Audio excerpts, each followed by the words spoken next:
एक बार की बात है। सिंड्रेला नाम की एक खूबसूरत लड़की थी। वह अपनी सौतेली माँ, सौतेली बहनों और अपने पिता के साथ रहती थी। उसके पिता व्यवसाय के सिलसिले में शहर से बाहर रहते थे और उसकी अपनी माँ की मृत्यु बहुत पहले हो गई थी। सिंड्रेला के प्रति सौतेली माँ और सौतेली बहनों का व्यवहार बहुत ही नीच और आत्मकेंद्रित था और वे उससे घर के सारे काम करवाती थी, तक कि सौतेली बहनें भी उससे अपना काम करवाती थी और वे अपनी माँ से सिंड्रेला के बारे में अनावश्यक शिकायतें करती थी ताकि वह उससे अतिरिक्त काम करने के लिए कहें।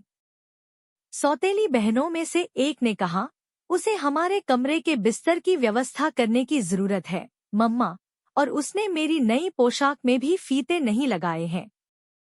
हालांकि एक दयालु लड़की होने के नाते सिंड्रेला ने कभी जवाब नहीं दिया और चुपचाप सारा काम करती रही। दिन बीतते गए और वर्षों में बदल गए, लेकिन उसके दुख कभी खत्म नहीं हुए। एक दिन शहर के सभी लोगों को शाही गेंद के लिए महल से निमंत्रण मिला।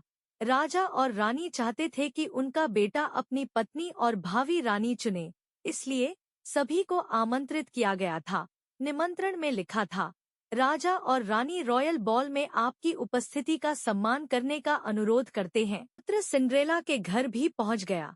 सिंड्रेला की सौतेली माँ ने तुरंत सिंड्रेला को उसके और उसकी बेटियों के लिए सुंदर बॉल गाउन डिजाइन करने का आदेश दिया।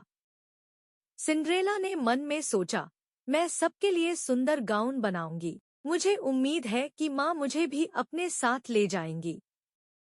लेकिन अंतिम दिन सौतेली माँ और सौतेली बहनों ने उसे घर का अधिक काम पूरा करने के लिए दिया और समय पर काम पूरा करने में असमर्थता का हवाला देते हुए अंततः उसे घर छोड़ दिया।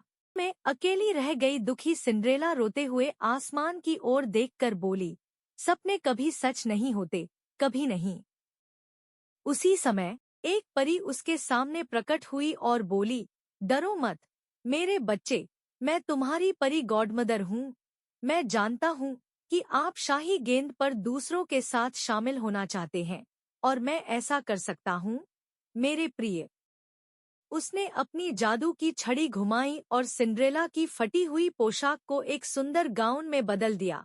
उसने पास के एक कद्दू को एक विशाल कोच में बदल दिया और कोच और ड्राइविंग कोचमैन को खींचने के लिए 6 चूहों को 4 घोड़ों में बदल दिया। उन्होंने उसे उसकी ड्रेस से मैच करती हुई कांच की चप्पलों की एक खूबसूरत जोड़ी भी दी। अब सिंड्रेला दूसरों के साथ जुड़ने के लिए पूरी तरह तैयार थी। उसके जाने से पहले परी गॉडमदर ने उसे एक चेतावनी दी, मेरे प्रिय, तुम्हें आधी रात से पहले वापस आना होगा क्योंकि उसके बाद मेरा जादू काम नहीं करेगा। आप अपने मूल रूप में वापस आ जाएंगे। सिंड्रेला ने हाँ में सिर हिलाया और दूसरों के साथ शामिल होने के लिए गेंद के पास चली गई। पार्टी में सिंड्रेला को देखकर हर कोई दंग रह गया क्योंकि वह सबसे खूबसूरत लड़की थी। जैसे ही राजकुमार की नजर उस पर पड़ी, उसे उससे प्यार हो गया। वह तुरंत आया और उससे अपने साथ नृत्य करने के लिए कहा। उन्होंने कहा, मैंने तुमसे ज्यादा खूबसूरत कोई नहीं देखा। आधी रात तक पहुंच रही है। वह राजकुमार को निराश छोड़कर घर वापस चली गई। राजकुमार उसके पीछे भागा लेकिन व्यर्थ। जब वह वापस लौट रही थी तो उसकी एक कांच की चप्पल महल की सीढ़ियों पर गिर गई। अगले दिन राजकुमार ने पूरे राज्य में उस लड़की की तलाश करने का फैसला किया जो कांच की चप्पल में फिट हो क्योंकि वह उस लड़की से शादी करना चाहता था।